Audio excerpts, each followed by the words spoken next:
Instagram.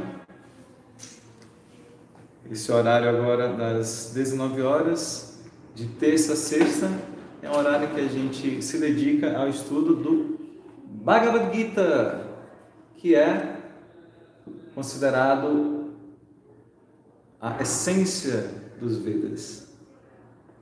Então, sempre eu falo um pouquinho, para o pessoal está chegando na live. Então, a literatura védica, ela é um conjunto de muitos, é muito extensa, são muitos livros e, como eu sempre digo, a gente levaria vidas para conseguir dar conta de ler todos esses livros. Então, para nossa boa fortuna, tem a Bhagavad Gita, que é o resumo. Então, o resumo não é essência, né? Então, o que tem de importante em toda a literatura védica, a gente pode encontrar na Bhagavad Gita. É dito que tudo que a gente encontra nos Vedas, a gente encontra na Bhagavad Gita, mas tem coisas que a gente encontra na Bhagavad Gita que não é tão fácil de encontrar nos Vedas, assim, no sentido de que não está tão claro, né? O Bhagavad Gita realmente é o nosso livro base, a nossa Bíblia, vamos dizer assim. E deixa eu colocar o verso aqui no computador. Então, a gente iniciou esse estudo a partir do capítulo 2, do verso 7, porque esse é o verso em que marca o início da relação de mestre e discípulo. Então, Bhagavad Gita é falado por Krishna para o seu amigo, primo Arjuna, e no segundo capítulo, verso 7, Arjuna pede que Krishna o instrua, aceitando posição de mestre espiritual. Então a gente sabe que eles estão prestes a iniciar uma batalha, que Arjuna não queria lutar porque tinha pessoas queridas no campo oposto. E aí Krishna está passando um conhecimento que a gente chama de Sankhya Yoga, que é o conhecimento de que existe o corpo material, mas existe a alma espiritual. Então, sem mais delongas, quem estiver com a sua Bhagavad Gita aí pode pegar. O verso de hoje será o verso número 2. O capítulo de hoje é o capítulo 2 e o verso é o verso 14. Então, antes da gente ler as escrituras, a gente entoa um mantra para reverenciar a pessoa suprema, que é esse Deus que está em tudo, mas que também é uma pessoa, ele é Vasudeva, Krishna, o filho de Vasudeva.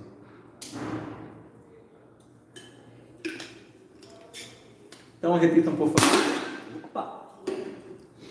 Om Namo Bhagavate Vasudevaya.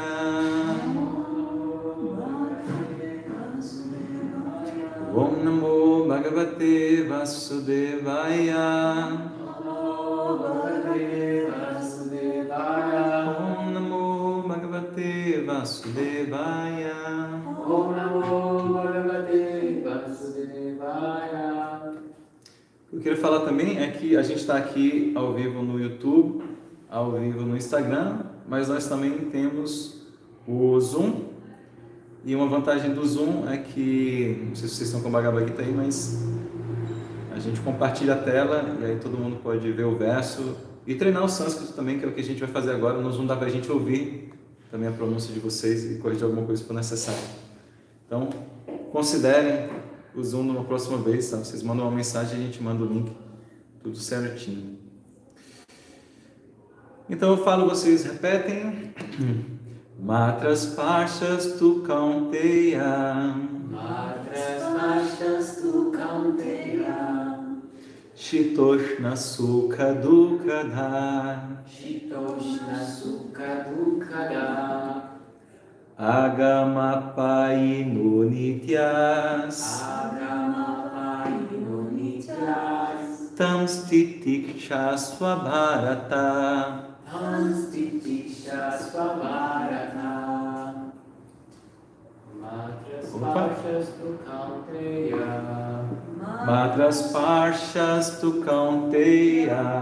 Shitoshna Sukha Dukkha. Shitoshna Sukha Dukkha. Agamapaino Nityas Agamapaino Nityas Tamstitiksha Svabharata Tamskitiksha Swabharata Matra Sparsatu Kanteya Matras Parshas Tu Kaunteya Sitoshna Shuka Dukhaladha Shitoshna Sukha Dukkha Agamayo, repetindo, Agamapayo Nityas Agamapaino Nityas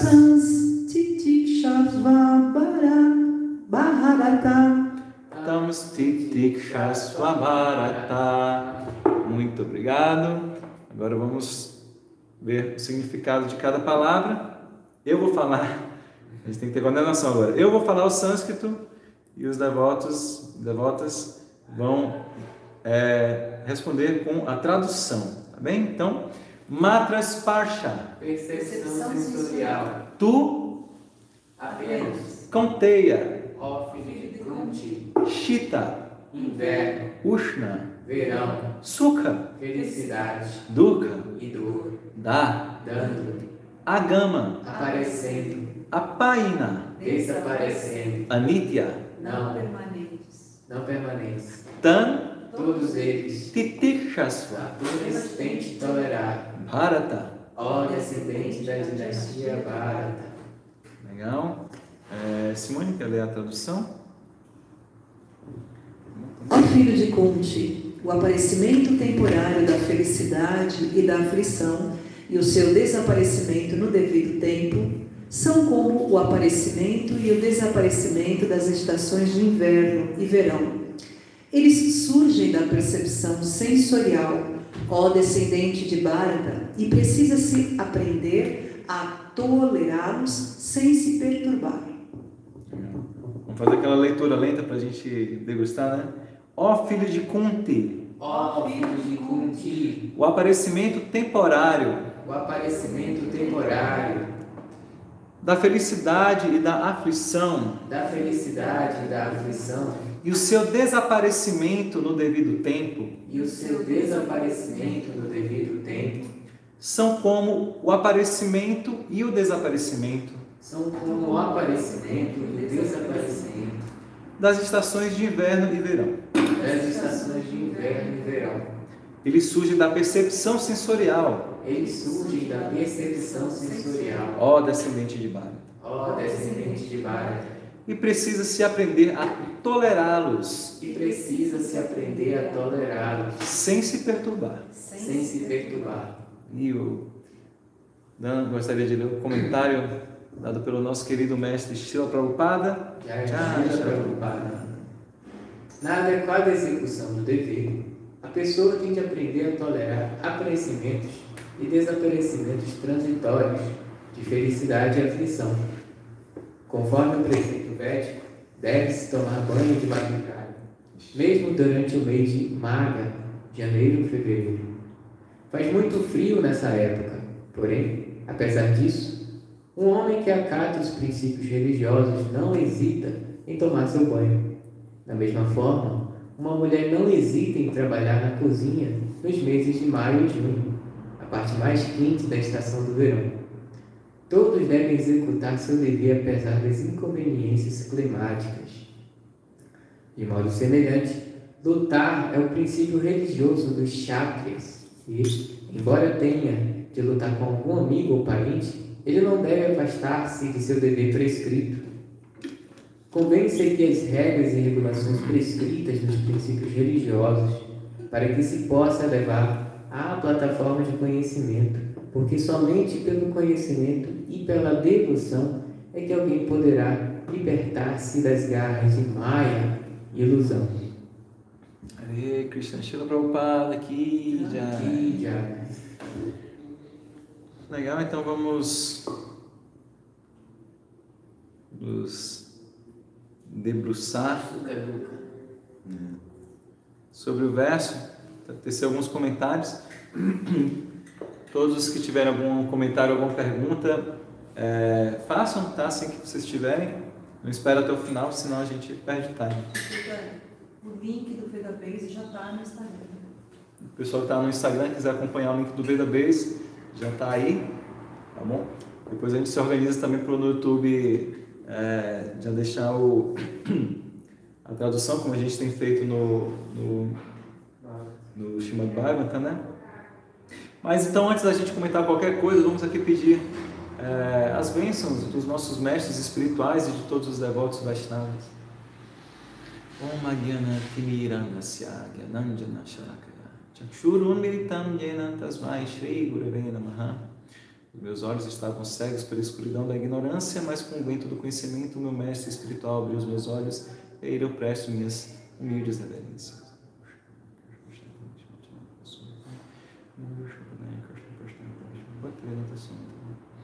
Vanchakalpatarubhyascha Kripa Sindhubhyevacha Patitanam Pavanebhyo Vaishnavebhyo Namo Namaha.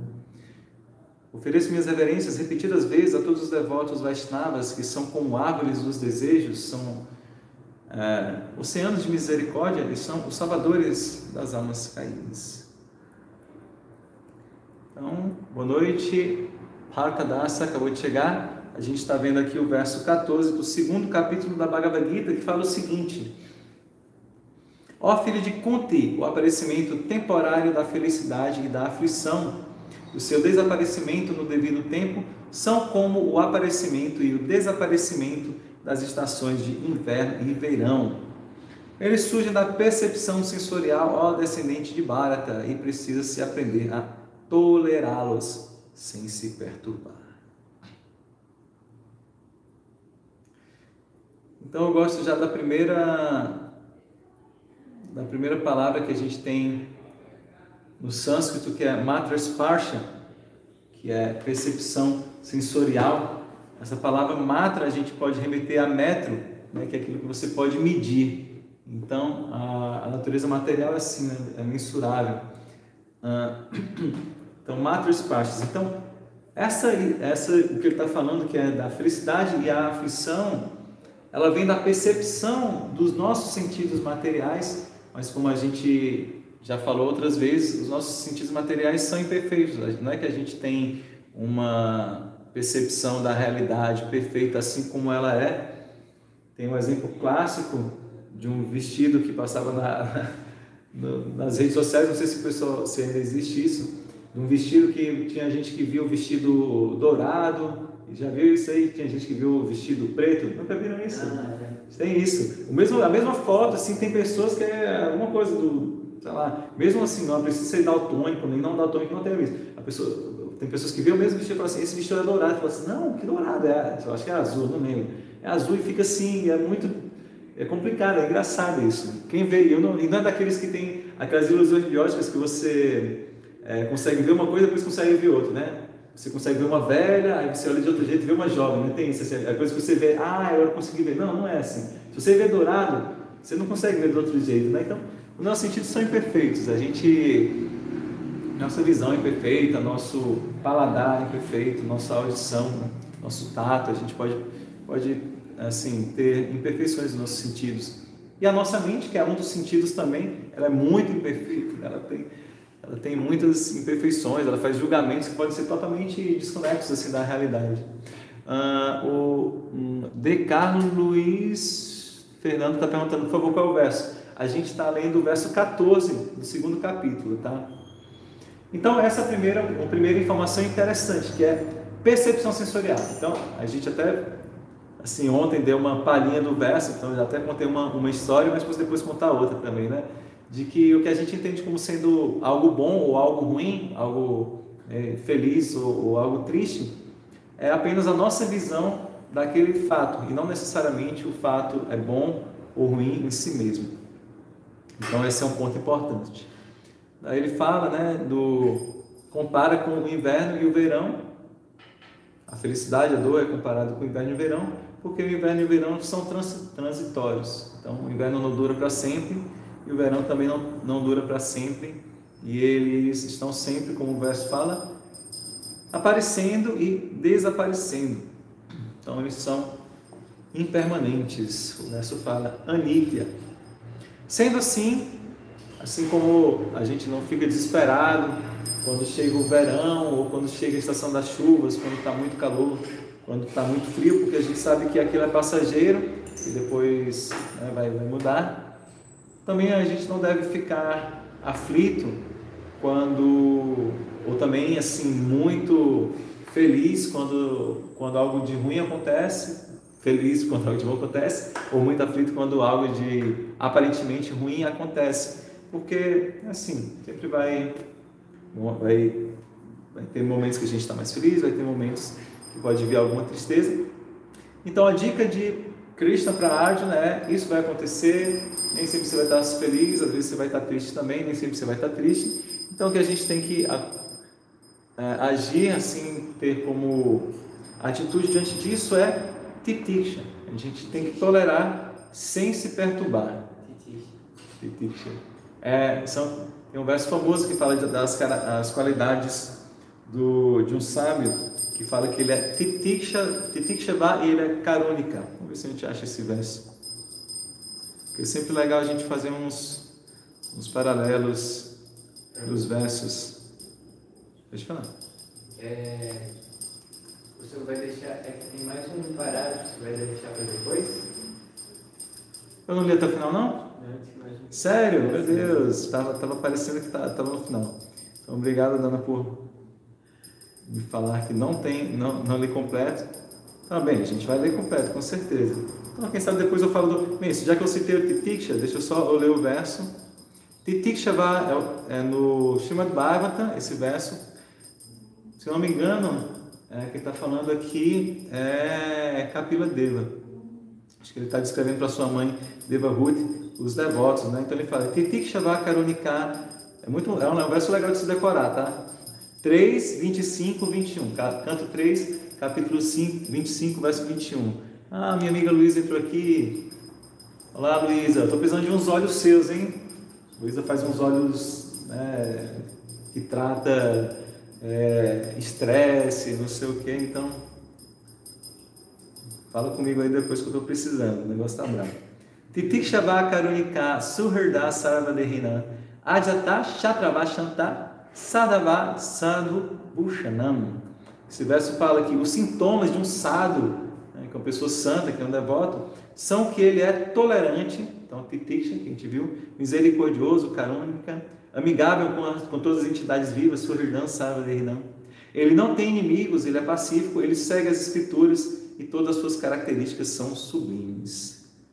Então, só que citar esse verso, que é um verso famoso que tem a palavra Titiksha. Então essa é a sugestão que Krishna dá para Arjuna. Ele dá esse exemplo, né, de que a gente deve tomar banho de madrugada. Ainda bem que hoje em dia tem chuveiro elétrico, chuveiro a gás, e a gente não precisa tomar banho gelado, porque, né, na Índia, acho que nessa época aí, não sei como é que era, se tinha o chuveiro a gás ou o chuveiro elétrico. Então de manhã você tem que tomar banho. Quando você acorda, né, o corpo ele secreta, né, assim, toxinas enquanto a gente dorme. Então o ideal é que a gente acorde, a primeira coisa que a gente faça pela Ayurveda a gente raspa a língua também, né?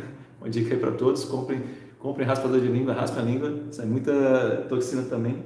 E a gente toma um banho, né? Usa o banheiro, raspa a língua e toma banho. E mesmo que a gente esteja num local frio, eu já estive em Vrajabhumi e já queimou o chuveiro em uma época fria.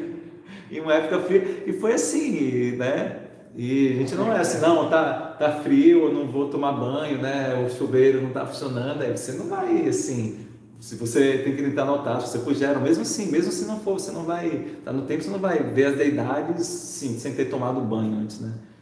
Então a gente tem que fazer algumas austeridades. Então a gente aceita, né? A gente tolera, como fala, a gente tolera sem se perturbar. Ele dá o exemplo, né, desses, como usou o exemplo de inverno e verão. O inverno muito frio, paciência, a gente toma banho mesmo assim. E no verão muito quente, imagina, né? Na Índia faz aquele calor de 40, 50, é uma coisa absurda. Imagina no fogão a lenha ainda, com com aquela fumaça ali, mas assim, não é assim, vamos fazer jejum, né? Porque não dá para cozinhar, porque está muito quente. Não dá, né? Então assim, está quente, paciência, a gente tem que fazer a praçada, né? Tem que fazer o alimento, oferecer para Cristo, independente de você estar lá no fogão a lenha, com calor, com fumaça, tudo. Então, independente dos revés, a gente deve fazer o que deve ser feito. Eu uso o exemplo da nossa limpeza corpórea, o exemplo de a gente tem que fazer ali o alimento para a gente nutrir o corpo, e também ele estava direcionando isso para a questão bem prática do dever de Arjuna, que ele era um guerreiro, ele era um kshatriya, então ele devia lutar. Então paciência, não é assim, mas quem está do outro lado, tem gente que eu gosto do outro lado. Pô, mas você vai fazer o quê, né? É que nem eu tento, assim, a gente pensa uma coisa assim, é muito forte isso, né? Você imaginar que você vai lutar com pessoas que são queridas para você, mas eu tento colocar uma coisa mais próxima. Se você é um juiz, né? Um policial, alguma coisa assim, você é um juiz e aparece ali para ser julgado o réu que é culpado com um parente seu, você vai fazer o quê? Que de repente fez uma atrocidade ali, né? Prejudicou outras pessoas. Você vai absolver ele porque ele é o seu parente, é uma pessoa, um amigo seu. Assim, é duro, mas você não pode assim, não, ele é meu amigo, eu vou absolvê-lo, mas aí, de repente um mau elemento vai causar perturbação na sociedade. Você não pode fazer isso. O seu dever, por mais que seja assim, difícil tomar aquela decisão, você vai ter que tomar a decisão correta, né? Então, a gente de certa forma é um kshatriya também, um juiz, um policial é um kshatriya. Então nem sempre vai ser agradável a execução do dever, mas ele tem que seguir as regras e regulações de cada ordem de vida social tem as suas regras, né? Então tem uma maneira que se espera que um guerreiro haja, tem uma maneira que se espera que um mestre espiritual haja, que uma pessoa da classe produtiva, um agricultor, um comerciante ou um trabalhador. Então tem o que a gente chama de... São os dharmas, né? São os deveres de cada um. Então cada um tem que seguir sua dharma. E no caso de Arjuna, ele precisava lutar. Obrigado, Dana, por me falar que tem mais Eu não desci tudo, estava um espaço muito grande entre um parágrafo e outro, achei que já tinha terminado. Bem, então, Dana leu o primeiro parágrafo. Simone, você gostaria de continuar a leitura? Mais um parágrafo? Que legal! Muito bom, é essencial. Ainda bem que você puxou isso. Os dois nomes diferentes dados a Arjuna são também significativos. Tratá-lo de Kauteya significa aludir a seus fortes laços consanguíneos por parte de sua mãe. E chamá-lo de Bharata significa referir-se à sua grandeza por parte do pai. Opa, perdão, aqui fez um mistério aqui. E aí? Se não voltar eu continuo. Bem, Chaitanya, põe a câmera não em mim, põe a câmera lá para as pessoas acompanharem a leitura. Meu Deus.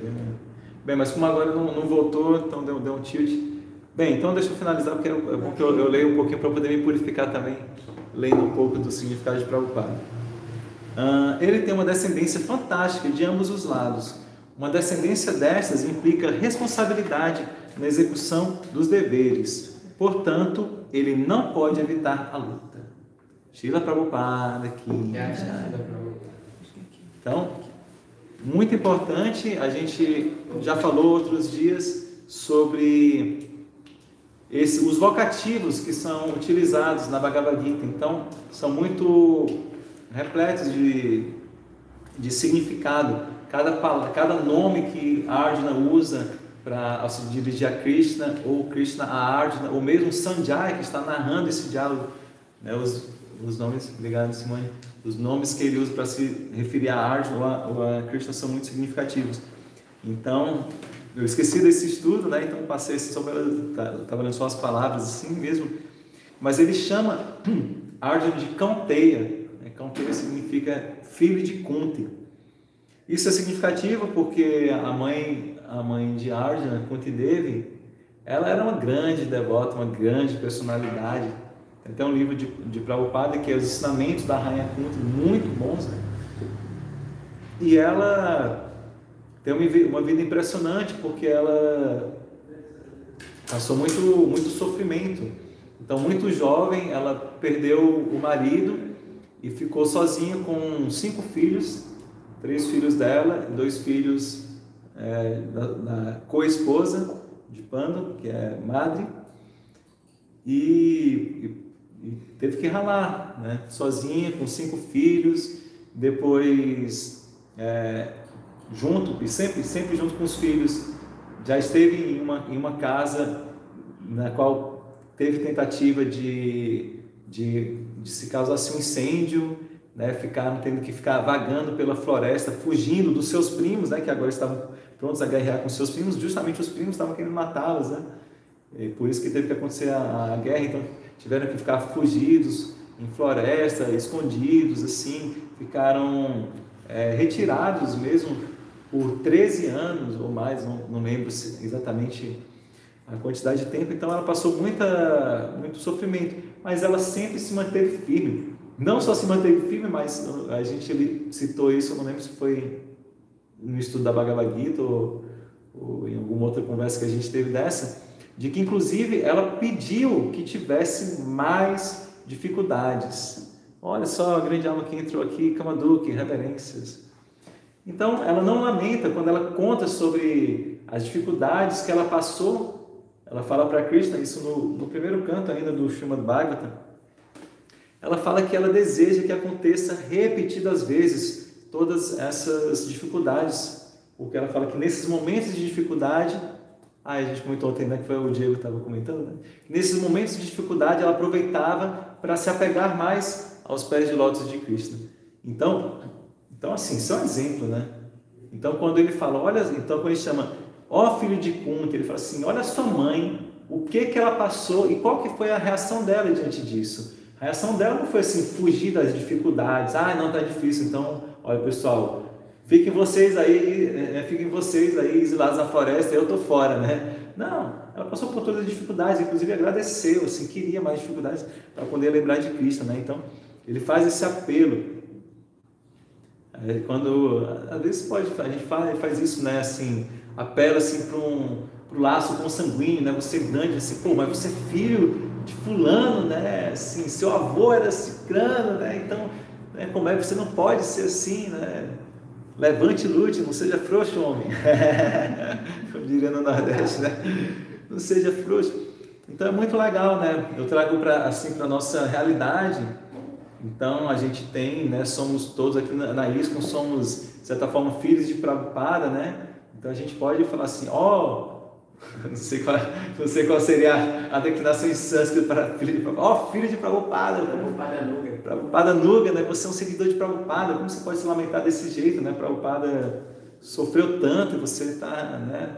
Como é que você pode... A mesma coisa, assim, a gente tem que, né? Assim, se utilizar, assim, conseguir trazer um pouco dessa força, né? Que os nossos antepassados têm, seja o consanguíneo, seja antepassados espirituais, né? É muito inspirador sempre lembrar da vida dos nossos acharyas e trazer essa força para a gente, né? Então é isso que Krishna está querendo fazer. Ele está querendo evocar, assim, trazer a força de Kunti, de Bharata também, né? Vou pedir perdão aqui que eu não vou poder trazer histórias do rei Bharata, né? Mas uma grande personalidade, um grande devoto também. E Krishna então está apelando, né? E ainda mais sobre para um kshatriya que tem muito forte isso da honra, né? Assim, porque senão alguém pode falar assim, mas eu já tive tantas mães, tantos pais, né? Bem desapegados, né? Mas um kshatriya traz muito isso forte, né? Tanto que até Krishna fala para Arjuna, um dos motivos que ele dá para lutar é que fala assim, lute porque para um kshatriya, porque se você não lutar, se você fugir da luta, as pessoas vão falar, o Arjuna fugiu. Não porque, eles não vão falar que você fugiu porque você estava sentindo compaixão por aquelas pessoas que iam abandonar o corpo. Não, eles vão dizer que você estava com medo e fugiu. Eles vão dizer que o Arjun é um grande medroso, na verdade. É um frouxo. O Arjun foi um frouxo, covarde. E ele falou assim, você ir para um guerreiro, um chato, a desonra é pior do que a morte. Você não vai... Quando você estiver lá na floresta, retirado, e acabar sabendo que falando que você fugiu, não por né, compaixão, mas por medo ou por covardia, né, você vai se sentir desonrado, você vai terminar, você não vai conseguir, você vai querer voltar de lá e vai querer se vingar ou alguma coisa do tipo, né? Então, né, essa questão da honra, né, então o nome, né, a família do pai, a família da mãe, isso conta muito, sobretudo para um guerreiro, para o Kshatriya. Mas para a nossa vida, né, às vezes a gente não tem uma linhagem tão nobre assim, né? Filho de José Gilberto e Dona Leonor, eu amo meus pais. Eles falam assim, opa, então manda, o que é que eu tenho que fazer? Eu amo meus pais, sei que são os pais dessa vida, em outras vidas talvez não eram as mesmas almas que fizeram o papel dos meus pais, mas pô, são meus pais, né? Eu devo a vida a eles, né? Então, com certeza, assim, acho que todos vocês devem ter assim grandes exemplos, espero que tenham pais com grandes exemplos, né? Pessoas fortes assim, né? Pessoas de outras gerações parece que né? Muito fortes, muito batalhadores, muito assim, exemplos mesmo, né? Admiro muito meus pais, né? Então se fizesse assim, falando, ó, filho de Egberto, como é que você faz uma coisa dessa? Filho de Dona Leonor, como é que você... eu ia me estimular também a ter uma ação. Mas, independente disso, né? A gente pode, como eu falei, se inspirar, né, nos nossos acharyas, nos nossos mestres espirituais. Acho que o Dano ia falar alguma coisa? Ou era Simone? Não? Bem, não, na verdade, esse termo, né, na Idade Média também... Na Idade Média também existia essa referência, né, às camadas menos favorecidas, né, as camadas que não tinham acesso ao conhecimento, né, mas também buscavam a espiritualidade, né? E o interessante observar que o Sri Chaitanya Mahaprabhu veio justamente nesse período, né?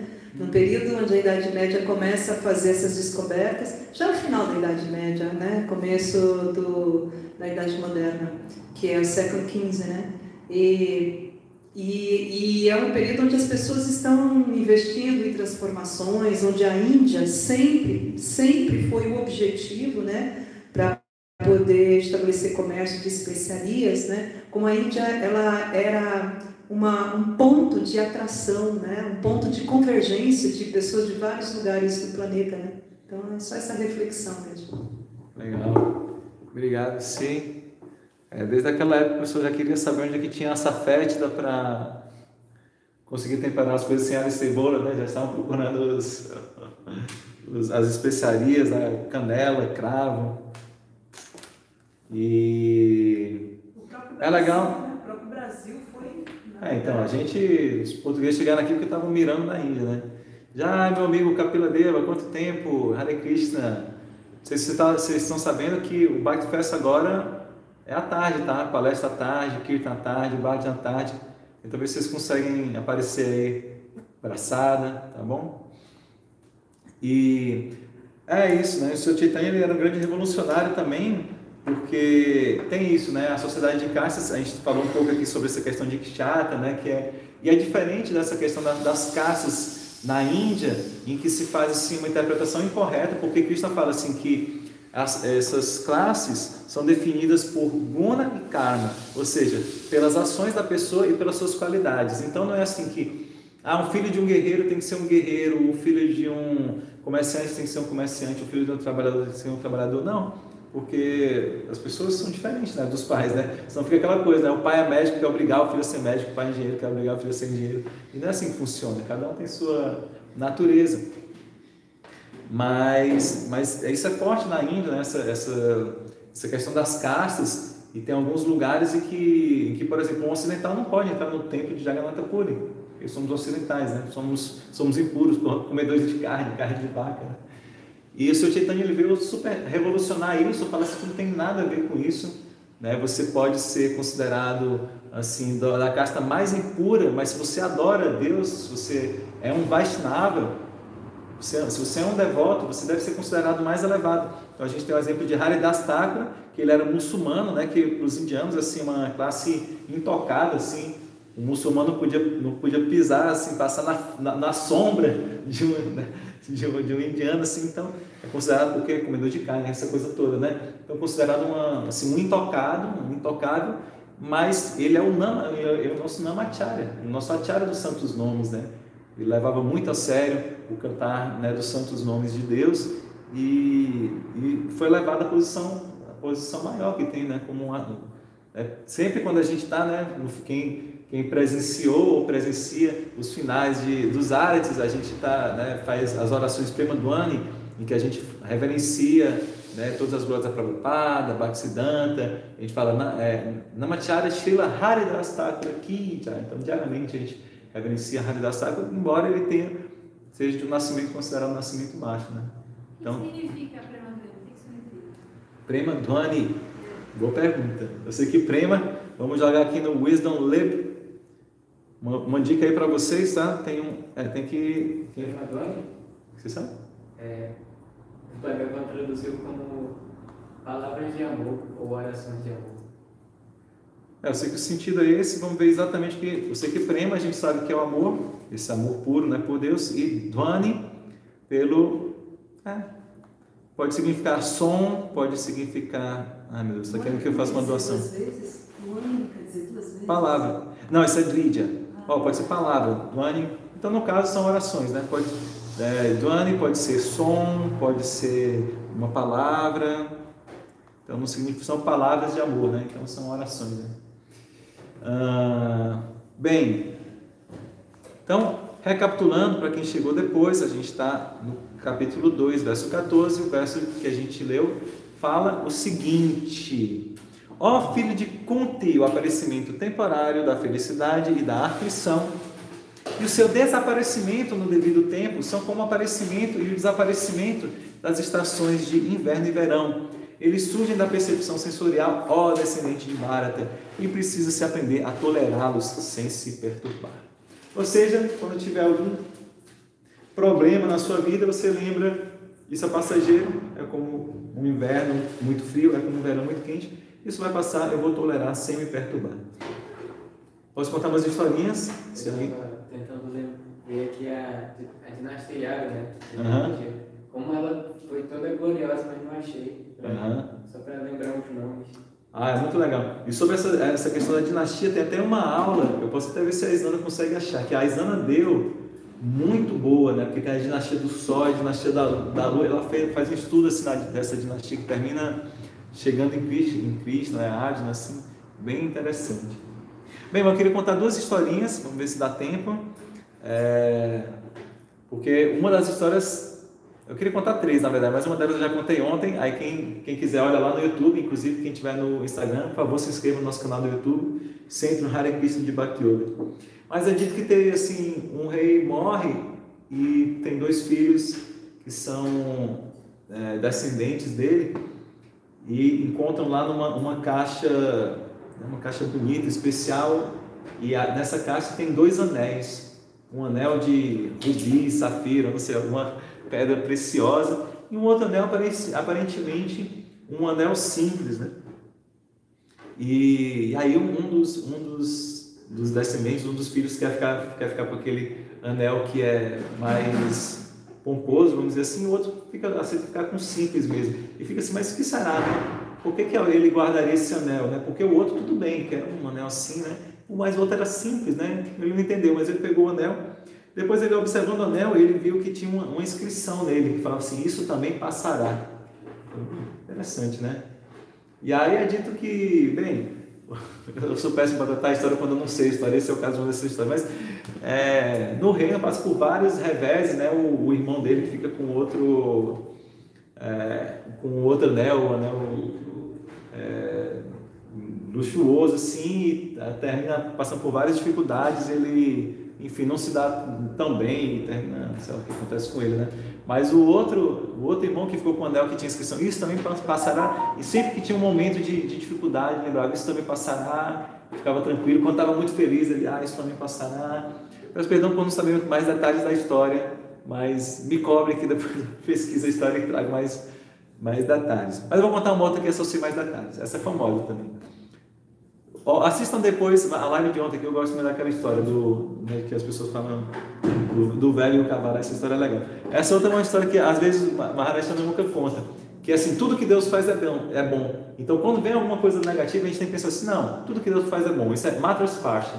Isso é só minha visão, minha percepção sensorial, meu sentido está querendo perceber desse jeito, mas não é nem bom nem ruim. A verdade é bom, é sempre bom. Eu falei que nem a Dilma agora, né?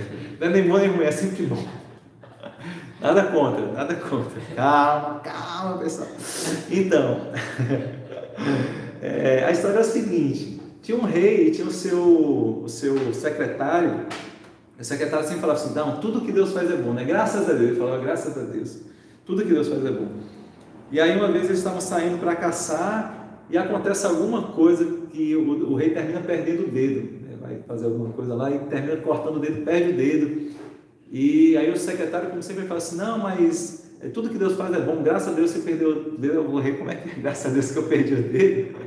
Você vai ver só, graças a Deus que eu perdi o dedo. Manda prender o secretário. Que espécie de pessoa é essa? Vem falar, graças a Deus, tudo que Deus faz é bom, eu perco meu dedo e falo que tudo é bom. E aí o rei vai depois passear sozinho, né, pelo reino para caçar, e nisso ele é capturado por uma tribo de canibais. Tipo aquele filme lá do Indiana Jones, né? Tem um filme de Indiana Jones que é bem assim, aqueles adoradores de carne, pegam pessoas assim para matar e tudo. Assim, o rei fica desesperado.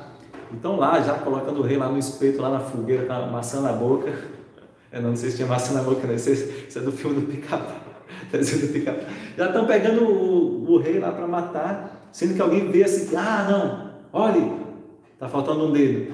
A gente não pode oferecê-lo ao nosso Deus porque ele não tá completo. E aí liberta o rei, uau, meu Deus, você fica assim, ufa, ainda bem que eu escapei dessa. E aí ele volta para o palácio e, né, ele manda libertar o servo dele, o secretário dele, porque ele fala assim: olha, você estava certo. Realmente, tudo que... quer dizer, ele não fala assim, não, ele fala assim: olha, eu quero te agradecer porque, assim, realmente foi bom, foi graças a Deus mesmo que eu perdi o dedo, porque senão eles tinham me comido, né? Eles estavam prontos a me comer, eles tinham me comido, eu tinha virado ensopado, mas porque eu perdi o dedo, eu fui salvo, então quero te agradecer, eu quero te pedir desculpas. Ele falou, porque eu te prendi injustamente. Ele falou, não, graças a Deus que você me perdeu, tudo que Deus faz é bom. Ele falou assim, não, aí não faz sentido, né? Porque você estava correto, você falou que graças a Deus eu perdi o dedo, e era certo, mas eu te prendi injustamente, então aí sua lógica não cabe já, que tudo que Deus faz é bom, né? Então não é verdadeiro isso. Ele falou assim, não, tudo que Deus faz é bom, porque senão eu teria ido junto com você e eu tenho todos os meus dedos, aí quem ia ser comido seria eu, então ainda bem que você me prendeu. Então, às vezes é assim, às vezes a gente perde um dedo e sabe sei lá o que acontece lá na frente, tudo que Deus faz é bom. Às vezes, né, a pessoa fala, Deus fecha uma janela, abre uma porta, né? Então, às vezes acontece uma coisa para nos livrar de uma enrascada que aconteceu lá na frente, tá? Meditem sobre isso. Hare Krishna, aproveitando o momento da contagem de passatempos, né? Mas passatempos que demonstram essa tolerância e devoção, né, Prabhu? Muito interessante que começou, o senhor falou da Rainha Kunti, né? Que, nossa, demonstra assim, para mim, ela é o maior exemplo, né? De tanto tolerância, de devoção, de amor mesmo por Krishna, né? E, enfim, essas histórias é muito legal. E eu me lembrei, já que a gente mencionou Bharata também, né? A dinastia, o próprio rei Bharata, né? Que teve, assim, uma passagem de... basicamente, o passatempo que a gente vê no Bharata, ele encarna 3 vezes, né? Não vou contar tudo, mas só da terceira encarnação, né? A terceira encarnação dele é muito interessante, que ele passa a primeira a ser contada, ele é um grande rei, né? Maharaja Bharata, né? Conquista o mundo inteiro, tudo, se torna assim muito glorioso. Ele é o primogênito de um grande rei, Vishabhadeva, né? Enfim, aí no segundo ele nasce como um bode, mas no terceiro ele nasce como um brahmana, né? E totalmente assim, como ele se lembrava das vidas anteriores, sendo um devoto puro de Krishna, né? Ele, assim, já nasceu e já foi se focando na atividade espiritual, né? Foi crescendo e foi se focando em se tornar consciente de Krishna mesmo, né? Então ele foi conhecido como Jada Bharata, assim, o Bharata louco, né? Que ele não ouvia ninguém, não falava com ninguém, só meditava em Krishna. Aí, enfim, o passatempo que demonstra essa tolerância e devoção foi quando ele estava, se não me engano, na floresta, simplesmente. Ele é capturado também por canibais. Sério? Eu não lembrava dessa parte. Ele não canibais assim, mas pessoas assim, de um culto muito obscuro, né? Aí capturaram o Jadabharata para oferecer para deusa Kali, né? Aí preparam todo... tem esse trecho mesmo, muito legal. Nossa, e esse é um dos assim, mais impressionantes que eu já li. Tive o privilégio de ler lá em Brajabunda, né? Aí, enfim, ele é capturado e tudo. E ele nem já demonstrou toda a tolerância, né? Nessa consciência que o senhor demonstrou também, no passatempo, de que, estão me levando, Krishna é que sabe o que faz, ele é o controlador supremo, e ele nem, respondeu, reagiu, né? E olha que ele estava num corpo, mesmo Brahma, né? Um corpo forte, robusto, né? Descrito. Ele demonstrava assim, né? Se ele quisesse, ele podia realmente atacar e se defender plenamente. Mas não, ele carimbou. Né? Aí a demonstração da tolerância. A demonstração muito impactante da devoção, que continua ali meditando em Krishna, aí já estava lá prestes a ser executado no altar, né? É descrito que o executador já estava com se não me engano, aquele axe, como é?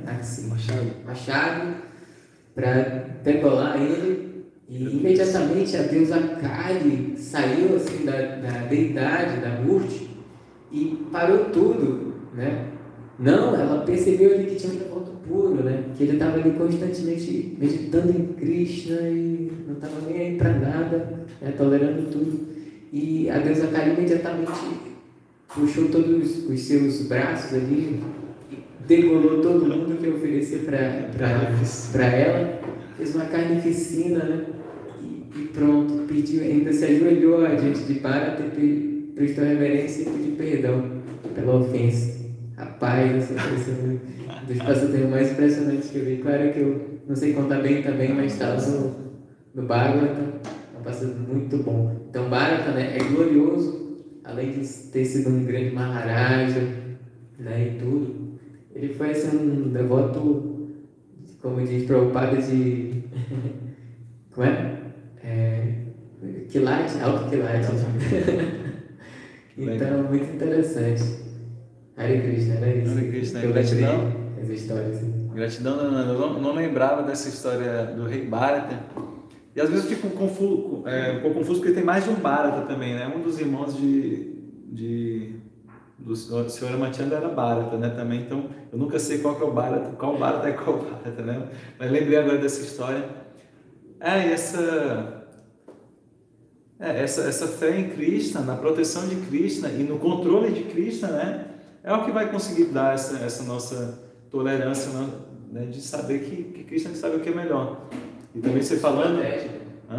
Nos protege, É como tem aquela frase que é assim, eu acho que é uma riminha também que é assim.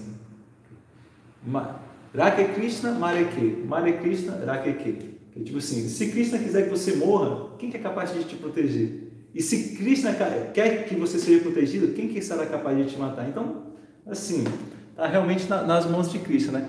Claro que, pessoal, vamos ter bastante calma nessa hora, ninguém vai sair atravessando rua de olho fechado, porque se Krishna quiser que eu morra, eu morro, se não quiser eu não morro, não é assim, né? Porque você tem livre-arbítrio de usar sua inteligência, tá? Então, não vamos ser fanáticos radicais aí, falando que o Chaitanya falou, que Krishna que manda aqui, se for para morrer, ela não vai entrar lá nas quebradas, sei lá o que, né? Com carro com o vidro aberto. Então, não façam isso, tá? A gente tem nossa inteligência, nosso livre-arbítrio para usar. Mas, em última análise, é Krishna que dá o resultado, né? E aí, você descrevendo assim, ele super tranquilo ali, sendo levado para Deus da cara. Lembrei de ir para lá do Maharaj também, né? que em várias investidas, né, que seu pai teve contra ele, Hiranyakashipu, sempre super tranquilo. Tem uma imagem que eu acho muito bonita, assim, que é ele num poço cheio de serpentes, né? E ele está ali orando para Krishna. Então fica aí a dica também, lembrando para lá do Maharaj, ele atingiu a perfeição por lembrar, né? Então, dos 9 processos, os primeiros são ouvir, cantar, lembrar, né? Então, para lá, o Maharaj conseguiu atingir a perfeição só por lembrar. E, como uma maneira boa sempre de terminar quando a gente está falando sobre qualquer coisa, é que a melhor maneira que tem para a gente resolver qualquer problema que a gente tenha, a gente estar sempre pensando em Krishna, então ouvindo, cantando e lembrando. A melhor maneira de fazer isso é através de meditar nos seus santos nomes, no Mahamantra Hare Krishna, Krishna Krishna, Hare Hare, Hare Rama, Rama Rama, Hare Hare. Aproveite os momentos de dificuldade e utilize isso na sua japa. É muito legal a gente utilizar isso na japa. Você pede para Krishna, às vezes quando está tudo bom, né? Nem lembro de nada, mas aí você, se está uma coisa difícil, você tipo assim, meu Deus, Krishna, o que eu faço? Por favor, me ajude. Aí você traz aqui na japa, Hare Krishna. Coloca mais o seu coração, enquanto de repente se está tudo bem, você está cantando assim só por... Né? De repente você pode cantar um cantar mecânico, só porque eu fiz um voto de cantar, eu vou cantar aqui, mas de repente está cantando só com a boca, né? Com a língua, não está colocando o coração. E quando a gente consegue, assim, às vezes... ou quando a gente está muito feliz, às vezes quando os extremos, né? Não sei se eu sou capricorniano, mas meus extremos são mais fáceis, né? Se eu estou muito feliz, assim, cantar assim, né? Muito obrigado, Krishna, né? Ou então se as coisas estão ruins, você, Krishna, pelo amor de Deus, me salve, é fácil, né? Mas assim, quando está meio médio, assim, meio morno, para mim é mais difícil, né? Conseguir me conectar. Então, tudo é um arranjo de Krishna para a gente se aproximar dele, né? Seja felicidade, seja aflição, aproveita, né? Se você está feliz, se você está contente, bata palma e cante Hare Krishna. Se você está triste, também cante Hare Krishna. Se tudo está mais ou menos, você cante Hare Krishna. Então, sempre cantar, né? Sempre lembrar de Krishna, nunca esquecer. Isso é o que a gente deveria fazer. Tá ok? Temos aqui a Jaqueline e a Gorangue no YouTube. Hare Krishna, obrigado por estarem com a gente. Rapidinho que eu lembrei também, assim, acho que esse verso é bem realizado também pelas pessoas que praticam a pregação na rua, né? A gente conhece como Sankirtan. Eu acho que, caramba, elas realizam muito isso, né? Às vezes a felicidade, uma alegria por ter conseguido alguma coisa, mas depois a aflição por não ter conseguido nada, e enfim. E tantas dores, o sol quente, ou então frio, e enfim. Tem muitas histórias, né, de grandes sankirtaneiros, e eu lembrei desse serviço, né? Como essa pregação na rua, assim, um serviço, né, de tirar o chapéu, como se diz. Legal. Obrigado, Ana. Foi até legal você falar isso, porque tem um devoto que é um grande sankirtaneiro, que é o Navinanira da Prabhu. Ele está na ISKCON desde 84, justamente o ano que eu nasci. Olha só, ele se juntou com apenas 15 anos de idade e... olha, vou ler um pouco da biografia dele, só porque ele vai estar visitando a gente, né? Ele já está no Brasil, está lá no Sul, e ele vai estar aqui de dia 26 a 28. A gente vai fazer uma movimentação aí com Harinam e Sankirtan, então a gente tem que aproveitar. Então, só para vocês saberem de quem é esse devoto que eu estou falando, ocupou por anos a posição de ministro de Sankirtan do GBC e ainda se destaca como um dos mais ativos e experientes líderes e instrutores de Sankirtan na ISKCON. A Vinanira da Prabhu também atua como empreendedor espiritual, tendo viajado pelo mundo mais de 20 vezes. Construiu e dirige o Vaishnava Academy em Mayapur e supervisionou um centro espiritual e uma comunidade nos Estados Unidos. Então, ele vai estar com a gente... Ele vai passar, tem toda uma agenda dele, tá? Vejam depois, se vocês forem de outra cidade, Porto Alegre, Florianópolis, Curitiba, Rio de Janeiro, Pindamonhangaba, Nova Gokula, São Paulo, Fortaleza, Brasília, Campina Grande e Recife. Então, quando ele estiver aí perto de vocês, não percam a oportunidade de ver. E como o Dana Prabhu falou, realmente Sankirtan tem muitas realizações, né? terceiro verso ali do Shikshastra, né? Também a gente vai ter o curso do Shikshastra na próxima semana, que fala, né, dessa humildade que a gente tem que ter, essa tolerância, né? Fala também, é muito o que a gente vê justamente no Sankirtana, porque Sankirtana, bem, para quem não sabe, Sankirtana é a glorificação completa de Deus, e a gente usa muito essa palavra para quando os devotos saem à rua para tentar distribuir os livros, né? Para as pessoas terem esse conhecimento.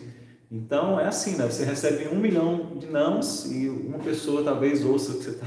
Dentre milhares de pessoas que ouçam, talvez exista uma que se esforce para ouvir o devoto, e dentre essas pessoas talvez exista uma que vai levar o livro, né? Então é bem assim. Então a gente tem que ser bem tolerante, né? E tem muitas realizações que a gente pode ter nessa prática de Sankirtana.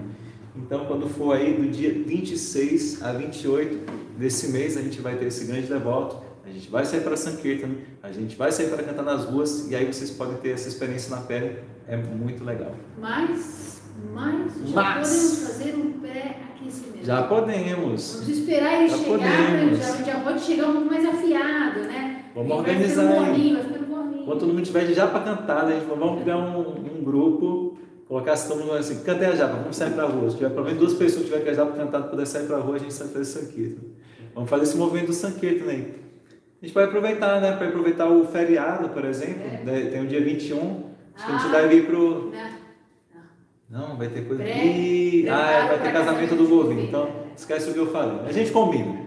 A gente vai ver. A gente combina para fazer o nosso Harinama, o nosso Sankirtana.